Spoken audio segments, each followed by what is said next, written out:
Opponents use it to voice their opposition. Now the government silences the tweets. Can you imagine there are international conspiracies? Twitter, Mwitter. Will it pull the posts on Facebook? Silence the stream on YouTube? Turkey's crackdown on social media? This is Inside Story.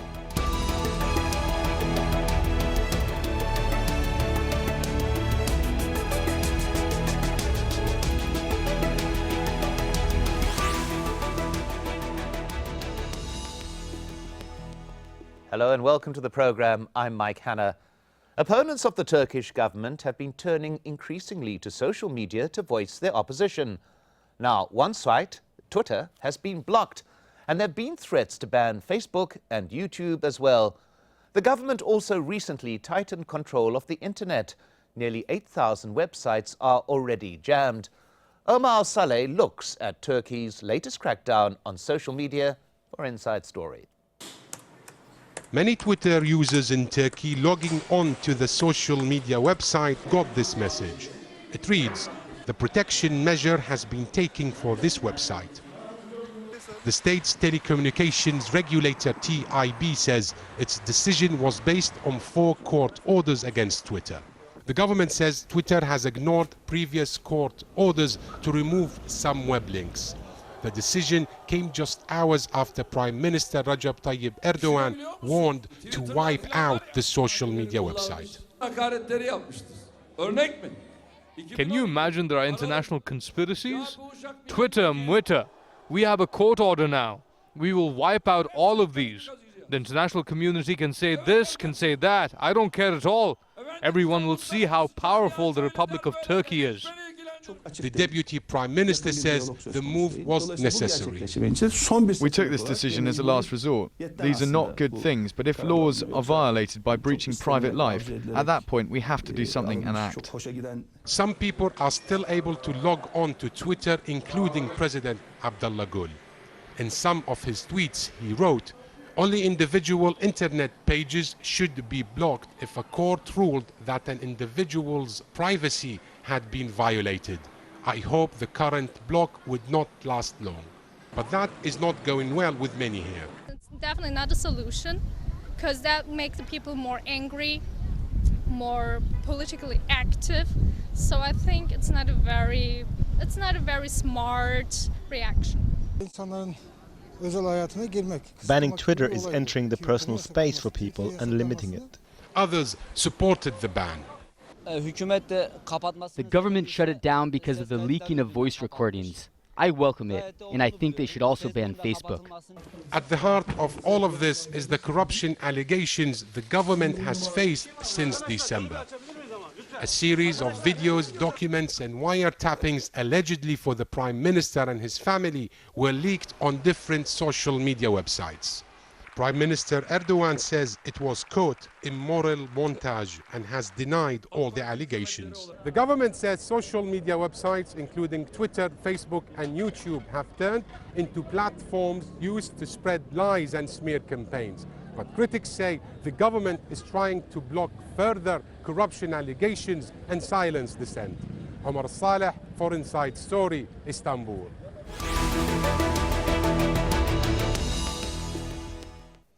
Oh, the president is tweeting. The prime minister is not. Ironically, Prime Minister Erdogan has more than 4 million followers on Twitter. He follows no one. So, plenty to discuss. I'm joined from Istanbul by Azli Tunç, Professor of Communications and Head of Media School at the Istanbul Bilgi University. Yavuz Bayda, co-founder of the independent media platform P24 and writer for the Turkish newspaper Today's Zaman. And on Skype, Ceylan Özbudak, a Turkish political analyst and the executive director of the non-governmental organization Building Bridges. Welcome to you all. Let's begin with Azli Tunç. It appears that the ban has actually ignited the online community in Turkey. Millions of messages are bypassing the ban, including messages from the president and from yourself. Exactly. I mean, of course, you know, it's very hard to ban and shut down the social media. So the first reaction, of course, is like 20th century media, just to shut down a television station or a newspaper. But of course, digital media and the nature of digital media doesn't work like this. Of course, what is concerning here is the mentality and the reflex that a politician can shut down a digital platform, a social media platform. So, but of course, there are a lot of ways to bypass this shutdown, and a lot of young people are very digitally native. So instantly, they found a way to go around the ban, and they changed the DNS settings, and they moved on with their lives. And of course, they were more furious, and about the whole thing. And of course, like Gezi Park protests, the humor spread widely on the internet. I think the number of Twitter users will increase after this ban. Well, let's go to Yavuz Baydar and get your reaction to the ban in the first place. Well, this is certainly a very critical breaking point in terms of where Turkey is heading, pro-freedom or pro-ban kind of paths. And this has shown a very clear the resistance in the virtual space last night, civilian sort of spreading resistance, millions of people breaking again the dam and then finding ways and sidelines to continue to tweet, and that's been continuing since then. At the same time, authorities, apparently by the personal encouragement of the Prime Minister's rhetoric, try to block the Twitter, social media, as certain parts of the state are also disagreeing with that, particularly President Gül himself and Deputy Prime Minister Bülent Arınç, and also current mayor of Ankara, among others, officials, and some deputies as well. So this shows a very clear, but also a sort of strange crack within the state apparatus as well. So Turkey's this shows a fragmentation on the upper echelons, and this shows also divisions on the social level. As Aslı said, increasing frustration and anger, particularly in urban segments. And this is also a sort of a fight in despair. It is like fighting a flood, a massive flood with not more than 3 or 4 buckets. Well, let's just go to Ceylan Özbuduk, if I may. Apologies for interrupting, but it must be made very clear at this point that the Prime Minister did not personally stop Twitter. In fact, it was a court order, a number of court orders, says the state telecommunication regulator, that led to the closure of Twitter. Your view? Exactly, and I assume it's best to try to understand the general intention of the government here to understand this action, because the latest AK party internet legislation was to prevent such incidents. According to this new law, social sites or websites would not be completely blocked, only the related links would be blocked. But there was a problem in applying this law in Turkey. Twitter doesn't have a base in Turkey, so Turkish authorities could not find anyone to deal with and remove these links.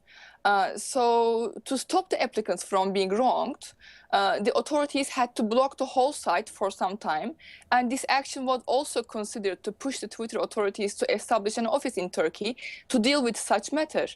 And as a matter of fact, we have seen that it worked so far, because the Twitter authorities came to Turkey following this incident to discuss opening an office in Turkey. So apparently the site will not be blocked for a long time. Also, the President Gül tweeted about it and said it shouldn't be blocked for a long time, and he didn't support such action. And I think over-exaggerated allegations are not going to go anywhere further than this studio right now, because we can look at the latest AK party internet legislation to understand the intention of the government, that it is not to block everything, but to block certain things which are violating the confidentiality of people. And not block everything in Turkey. Well, I must say, to make clear that we did approach several members of government who were unwilling or unable to discuss on this program. But to quote the Deputy Prime Minister, who we heard in the package there, he says that freedom of expression is important, but individual right to privacy also needs to be respected. Yavuz Baydar, that kind of comment, Is this about individuals' right to privacy? There is grand amount of confusion among the debaters, as well as in Turkey, as much as in this studio. I think this main issue is for us journalists, for example, or debaters, public debaters and opinion makers, is to distinguish a very clear line between freedom of expression, what's public interest that's appearing on the social media, and what is privacy. That line is blurred, and of course the official authorities, government, etc., are making the argument with a lot of weight on privacy emphasis, and in order to often conceal what's coming out in the social media, which has absolute news value, because Turkey has been dealing with a couple of graft probes, lots of corruption allegations, 4 ministers had to go, and it has been under severe increasing critique by European Commission, European Court, as well as United States. So this is clearly a very serious situation which we have to observe. And most of the information coming out that is being subjected to public the discussion is coming out of social media. So the intentions of the authorities and government is very clear. Suffocate it so that the information that has been curbed in the conventional media does not come out there as well. And so yet, we are facing if I a may situation. interrupt again, I'd like to go to Azli Tunç on that particular point.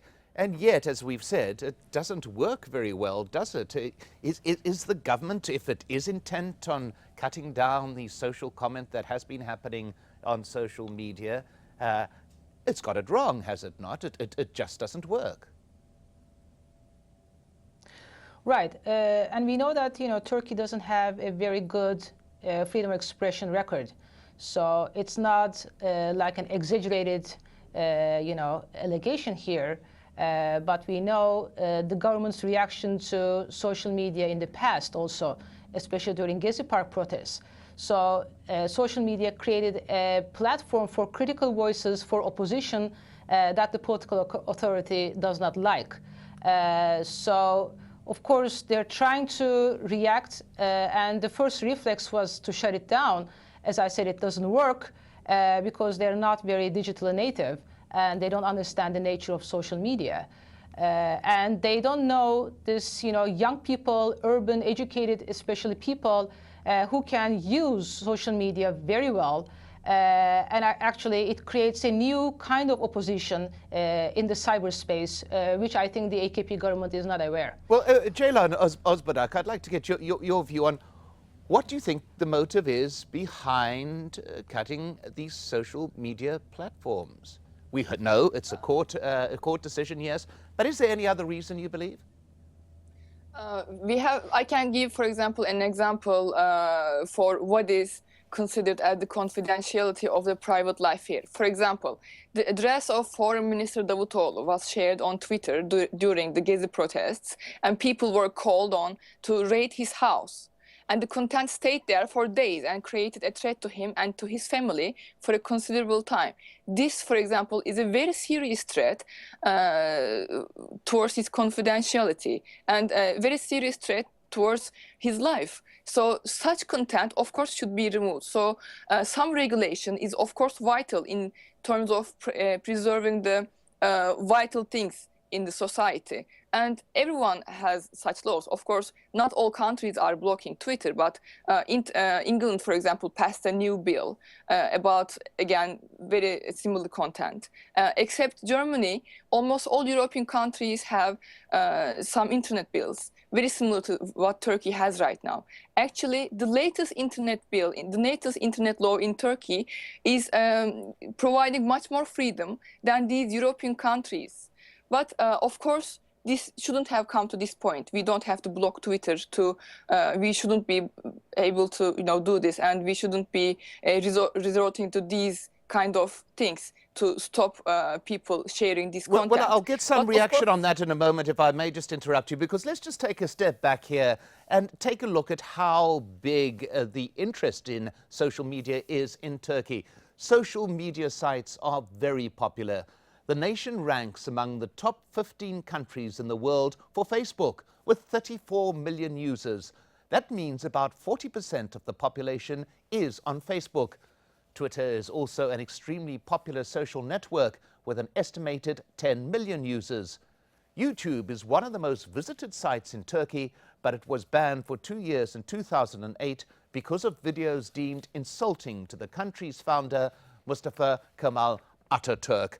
Well, Azli Tunç, we heard the contention there that most countries have some form of regulation of the internet, particularly when it comes to infringing the freedoms and the rights and the privacy of others. Do you believe that this goes beyond that right of a government to control? Of course, I think this is a pretext, to control the internet, because this internet in Turkey, which we call 5651, is a very problematic law to start with. It's about content regulation. Of course, there are similar laws to regulate the internet in other countries, but those laws are only, there to regulate, child pornography or hate speech, that kind of harmful content. But with, catalog crimes, cited in the law in Turkey, I mean, there are a lot of problems, and it's, it basically against freedom of expression in Turkey. It's being used, to, muzzle the critical voices in Turkey. So I find it very problematic. So the government is using, all those pretexts to control and to stop leaking further documents to the cyberspace, I think before the local elections. Well, Yavuz Beda, yes, the issue of local elections happening on the 30th of this month. Is this controversy going to have a direct impact on these elections? It's hard to foresee, but as you informed your viewers, the social media is the love baby of Turkish young public and also elderly public as well.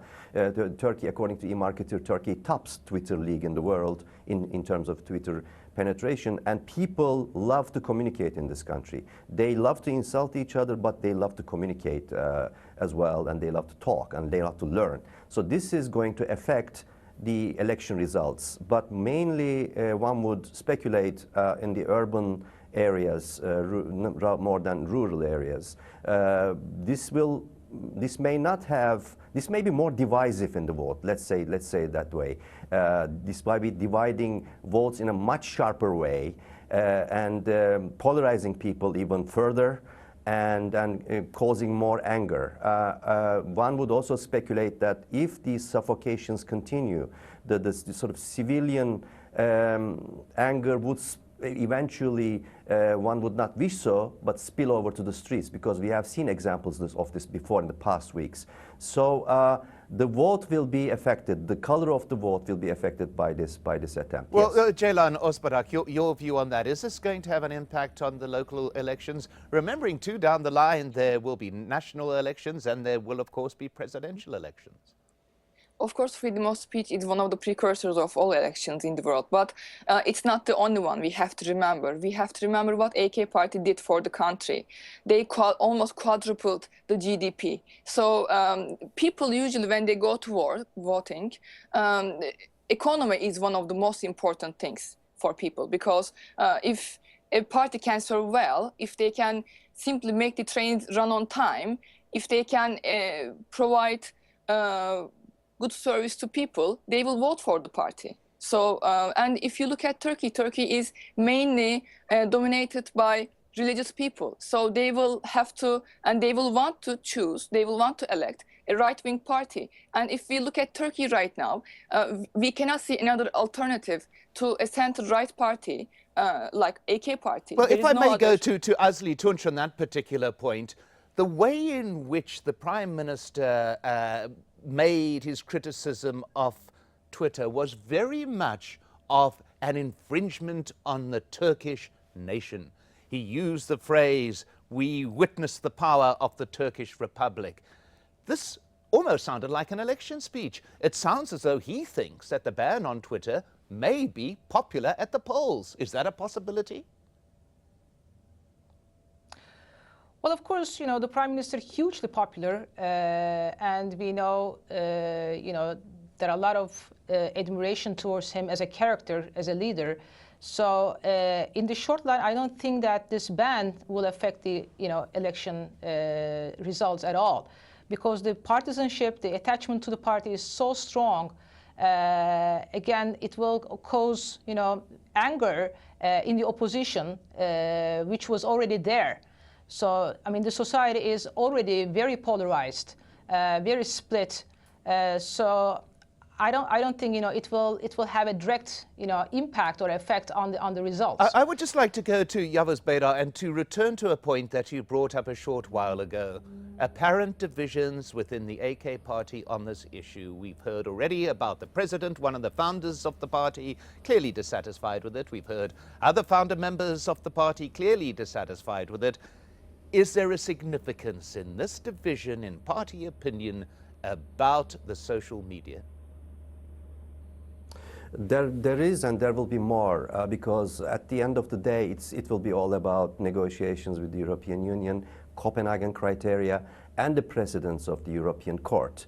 And those who are for it, those who are against it. And both of them exist in the top echelons of the AKP party, as well as President Gül, who is a very popular social media Twitter user, more than 4 million followers, and some others as well. So this will be a situation where one has to, if one is pro-EU negotiations from AKP party, that part, they will have to revisit the internet law, which was very, very problematic text from the very beginning since 2007, caused the closure of more than 35,000 websites as it is now, and only adding more kerosene to the fire in terms of restrictions. And these restrictions are now being backfired by people from within the AKP party, as well as President himself. So we are approaching a very critical point.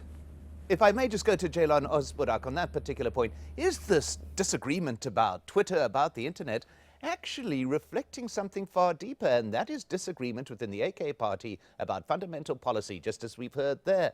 Relationship with the European Union, its position within Europe, or is it looking elsewhere for its future? Your comment on that? Not for now. No, I have to say no, because if we were talking about this a month ago, I would say maybe yes, but I can see the waters have been settled for now. So AK party clearly left behind a very major attack to itself. But I can also see, and people can also see, that they cleared the waters, they are back on track, and they started serving again. So not for now, no. Well, Azli Tunç, your view on that. Are we looking at deeper divisions within the AK party, which is all powerful, manifesting themselves through what is an argument about social media sites?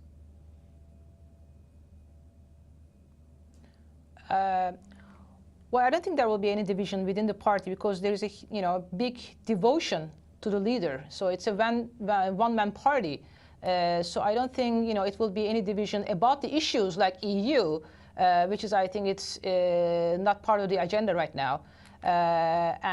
But if the economic crisis hits Turkey, that would be another story, though. Well, Yavuz Baydar, your particular view on that. This is a storm waiting to happen, is it? Or is it fair winds ahead? Well, this is still very strong winds happening, and there is going to be a further showdown within the party. Some statements and hints from some ministers like Babacan, etc., lately in the past weeks, have been showing some dismay with the policies conducted, because it is now going to show some effects of the economy. The ripples were slow, so to speak, to show the effects on the economy. But it has been a fight. It has been hardening, and laws passed by Parliament recently about internet law, the law about the judges and prosecutors, and the national intelligence law being passed, all show the direction that is worrisome for some, and those include certain people inside the party, the AKP party as well. But we will see more effects later on. This is a slow motion process that we are witnessing. Well, at that point, my thanks to our guests for joining us, Azli Tunç, Yavuz Baydar, and Ceylan Ozburak.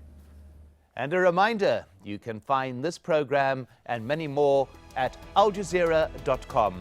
Just follow the links for shows and Inside Story. I'm Mike Hanna. Thanks for watching. Goodbye for now.